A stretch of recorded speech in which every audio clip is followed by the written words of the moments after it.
कौन कहले जिलापाल दायित्व देले कौन कहले सांबादिक माने होउचंदी गणतंत्र जाग्रत प्रहरी प्रतिदिन घटना दुर्घटना दुर्नीति एवं सचेतनता वार्ता को जनसाधारण पहुँचाइबार सांबादिक मानक ही दायित्व निर्वाह करिथांती किंतु बड़ दुखर कथा सांबादिक मानक पई आज पर्यंत सरकारी से भला किछि उपहार देई नाहंती। निकटरे आमे 2018 मसीह दीर्घ 12 दिन रु 21 दिन धरी धारणा देलु 12 दफा दाबी नहीं मात्र आमको गोटे लॉलीपॉप भाया गत सरकार धरई 2 लाख टंकार स्वास्थ्य बीमा किंतु आज देखंतु बिहार सरकार घोषणा करिछि मासिक 15,000 टंका भत्ता किंतु आम राज्य उत्कल सांबादिक संघ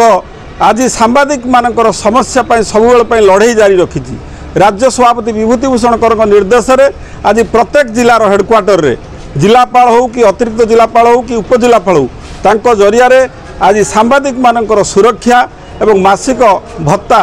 प्रदान दाबी रे आज आम जिलापाल जरिया रे माननीय मुख्यमंत्री को एक स्मारक पत्र प्रदान कलु जहाँकि आज भद्रक जिलार 50 रु ऊर्ध्व सांबादिक बंधु यही स्मारक प्रदान रे आज सामिल होइचंती। तेणु आमर दाबी खूब शीघ्र सरकार आमर जो 2 गोटी दाबी रही मासिक भत्ता और सुरक्षा आईन की प्रणयन करंतु जहाँकि सांबादिक माने एवं परिवार लोक उपकृत हो पारे। ये जो